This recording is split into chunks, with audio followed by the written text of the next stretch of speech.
Saya nggak bisa bayangin kalau ada setan berak gitu. Itu bilang tadi apa? Pernah denger gak? Ente juga enggak? Pernah dengar Kalau nggak denger mah diem gitu.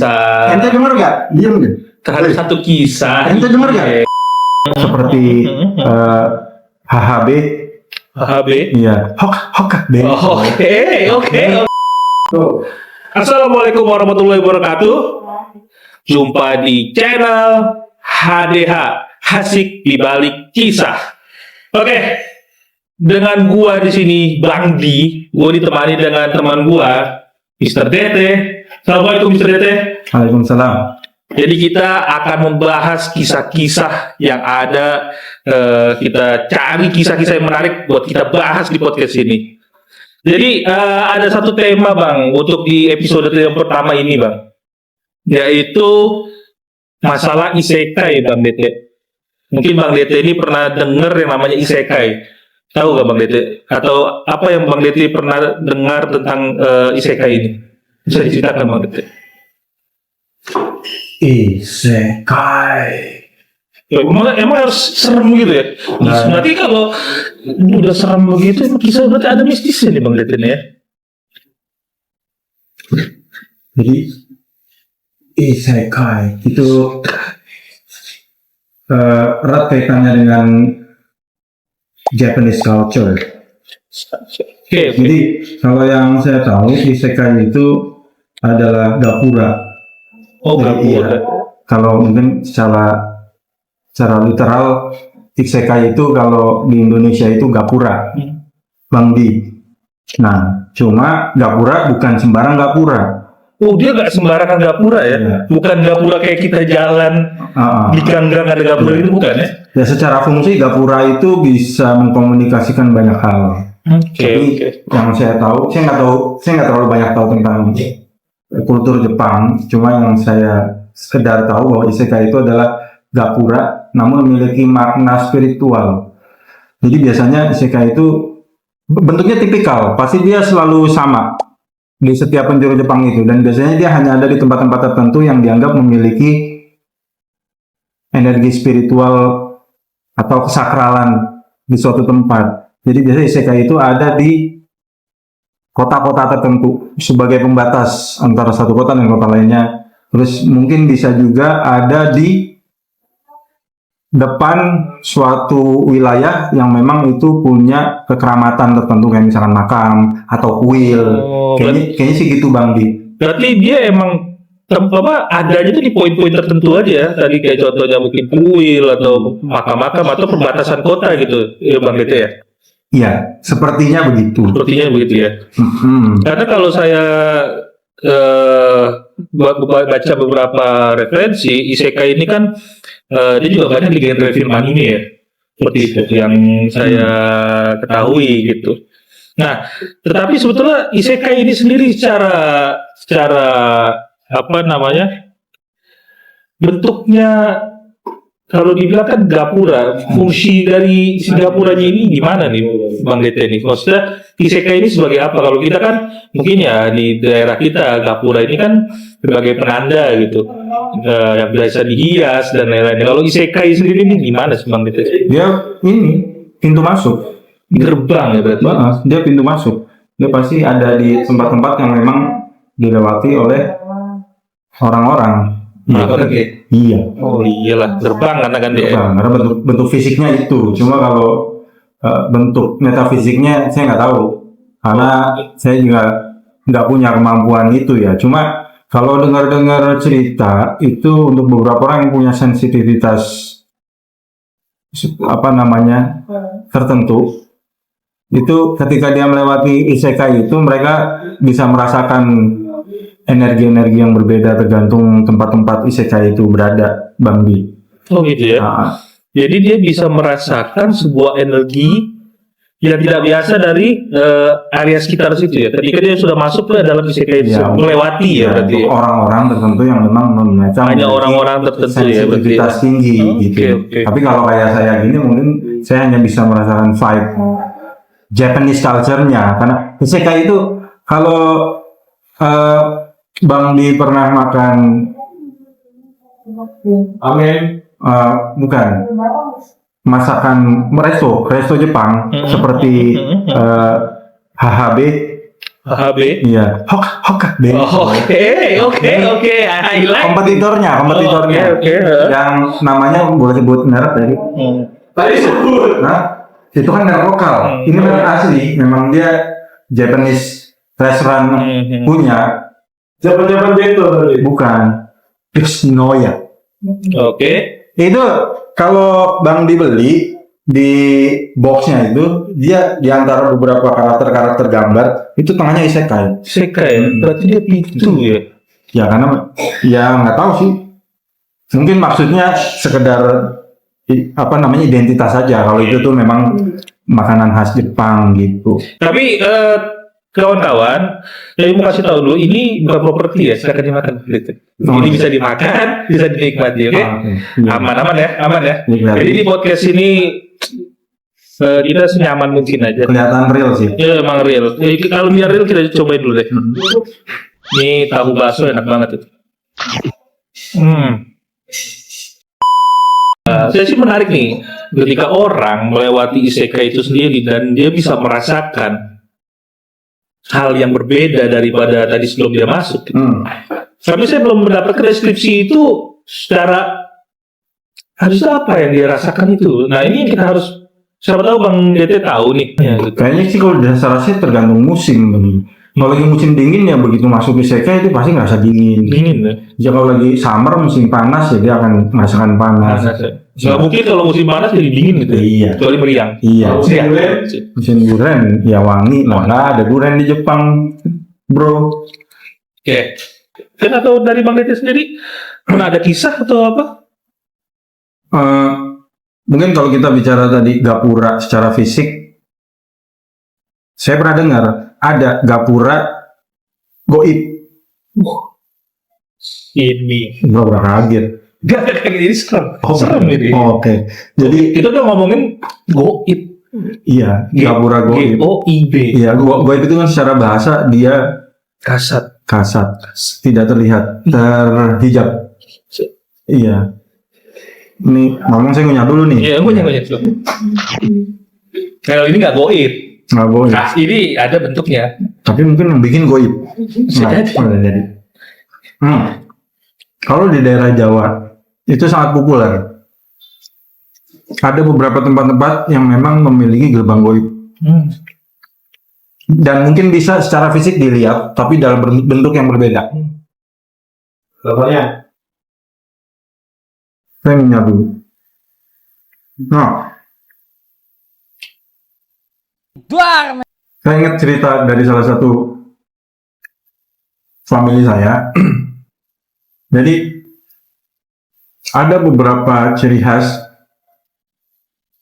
yang itu terkesan alami, organik, tapi itu sebenarnya by design. Dan itu bisa jadi penanda bahwa di situ terdapat gerbang goib, gapura goib atau portal goib. Misalnya contoh, adanya sepasang pohon yang sama, identik di satu tempat gitu misalkan. Itu untuk kita yang awam melihatnya hanya sekedar pohon, bentuknya sama. Tapi bagi yang punya mata batin gitu atau yang bisa merasakan, itu merupakan portal. Makanya biasanya kalau di daerah-daerah itu di suatu tempat itu ada kayak beringin sama gitu, kanan kiri kok ada beringinnya, atau pohon-pohon tertentu, atau ketika di hutan atau di gunung gitu ya. Terkait cerita seperti itu, saya ada pertanyaan gini Pak Tete. Ada suatu wilayah yang itu apa namanya, misalnya di hutan gitu ya, dibilang hutan larangan gitu.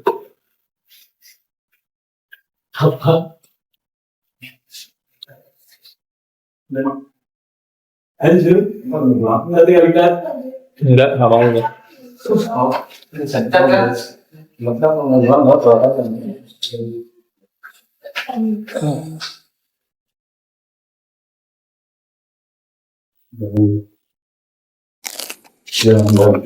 Kulit kan ya. Kulit kan ya.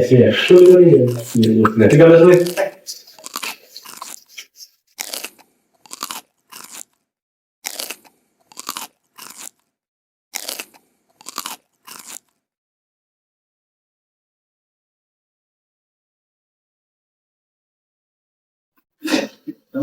Mau juga tahu mesin. Ngomong.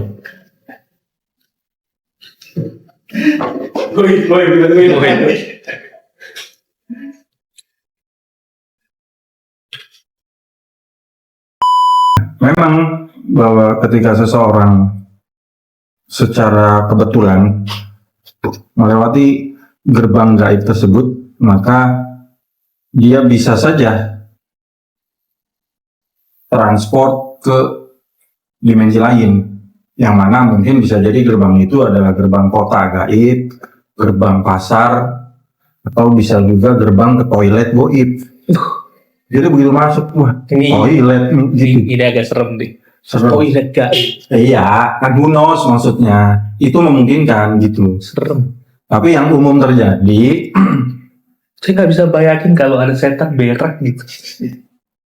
ya emang sih, kan kita juga nggak ada literasi yang menjelaskan bang di kalau setan itu berak apa enggak. Kenapa harus toilet gaib gitu?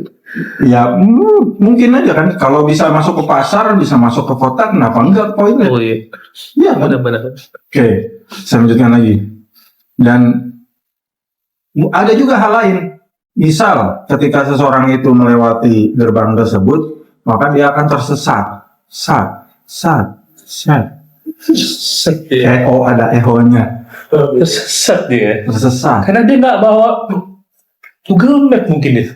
Nggak bisa. Nggak bisa ya. Nggak bisa. Nggak ada sinyal kan di sana. Nggak. Pernah dengar nggak? Supir Belum nih. Ini belum. supir taksi online belum cerita. Ini kan tanya, pernah dengar nggak? Belum dong. Saya belum. Ini profesi saya loh. Ente budek. Saya kan pernah dengar nggak? Enggak. Tapi bisa respon. Ente dengar berarti. Itu bilang tadi apa? Pernah denger gak? Ente juga langsung enggak. Pernah dengar Kalau nggak denger mah diem gitu. Ente denger gak? Diem gitu. terhadap satu kisah. Ente denger gak? Itu baru nggak Oke, denger. lanjut. Nah, Ya. jadi saya ulangi. Pernah denger gak? Enggak. Nah gini. Jadi taksi, entah itu taksi online atau taksi offline, dia ngikutin Google Map. Kalau offline nggak pakai aplikasi berarti. Iya kan? Yang jelas dia pakai Google Map untuk Oke. navigasi. Tapi akhirnya dia berakhir di satu tempat yang di Google Map itu kayak blank spot. Oh. Dan itu ya Jadi udah. kayaknya pernah deh itu, nggak tahu. Dia lagi di tol gitu, atau lagi di jalan tertentu, di daerah tertentu, dia ngecek Google Map. Tiba-tiba itu di Google Map-nya itu ngeblank atau areanya tuh kayak, kan biasanya kalau di Google Map ada indikator warna tertentu untuk area tertentu. Nah, itu dia warnanya tuh kayak bukan warna satu tempat yang memang buat dilewati jalanan atau tol atau itu di blank. bukan warna satu tempat, warna apa itu? Ya kan gini, kalau di Google Map itu hijau itu berarti masuk ke daerah Perkebunan. Ya. hutan gitu. Kalau yang ini Nah, dia warnanya apa ya?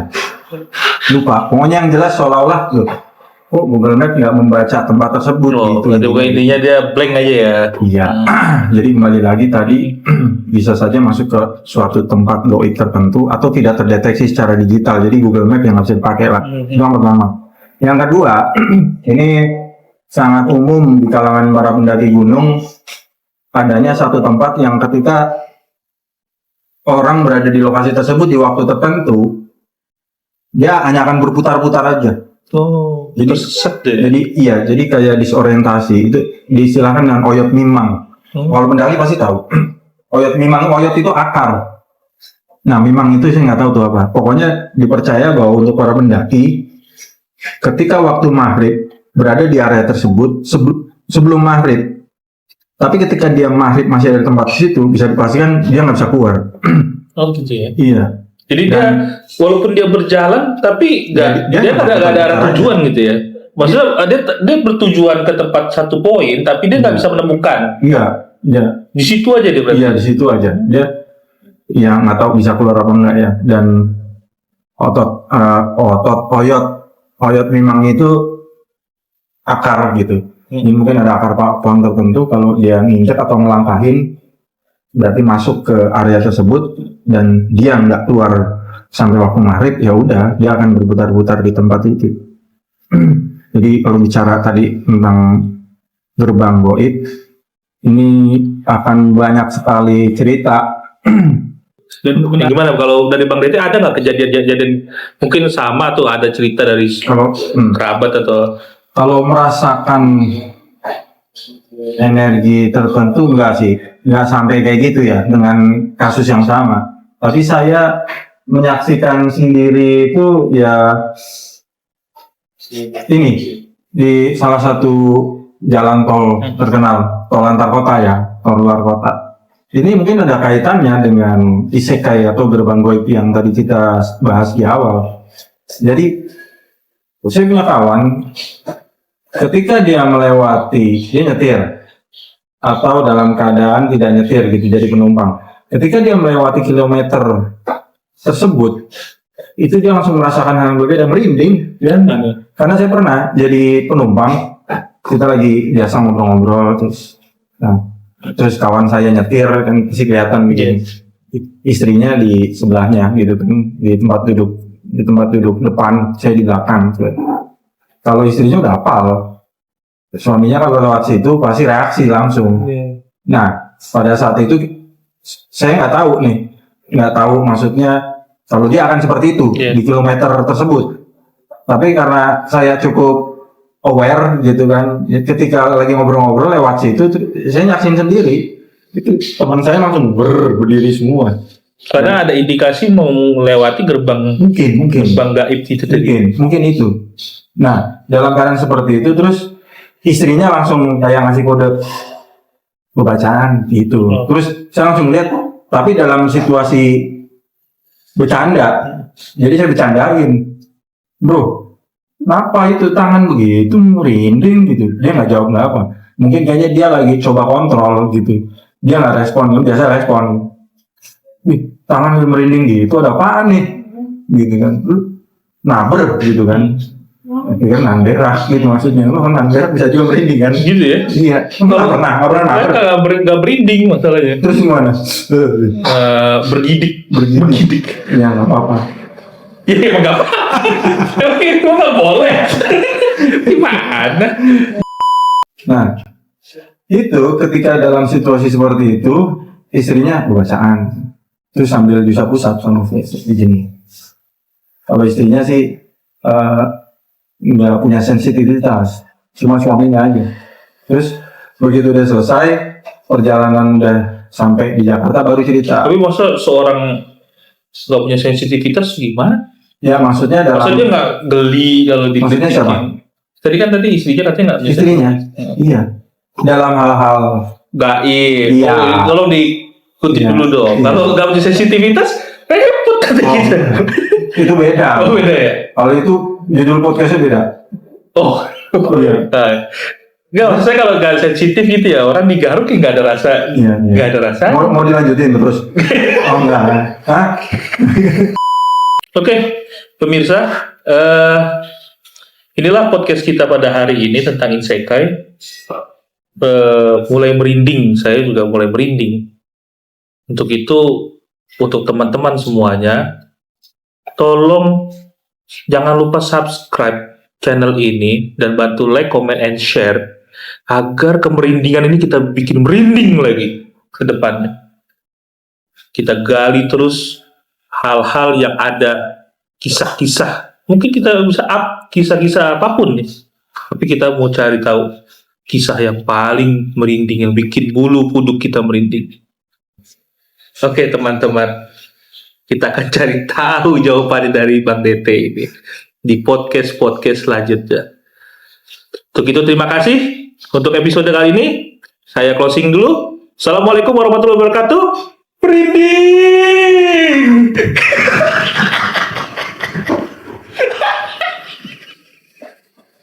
Dia sekarang ini merinding. Tagline-nya mana? Tahu lu? Gue nggak tahu tagline-nya apa. Berbeda Asik. Oh iya, belakang ulang. Tiga, dua, satu. Itu kayak itu tadi dari Bang Dete. Masih kita harus kasih jadi koki gerung. Oke teman-teman, itu dari Bang Dete tadi. Kita masih mencari tahu jawabannya.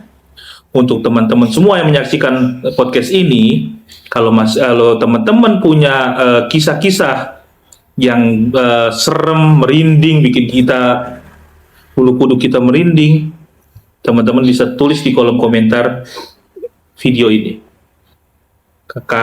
Kedepannya kita akan angkat menjadi sebuah kisah yang kita akan bicarakan di sini di channel Hasik di Balik Kisah. Untuk itu teman-teman, jangan lupa di vlog selanjutnya. Untuk itu teman-teman, jangan lupa di podcast selanjutnya kita akan ketemu Hasik di Balik Kisah. Hasik. Kaget gua.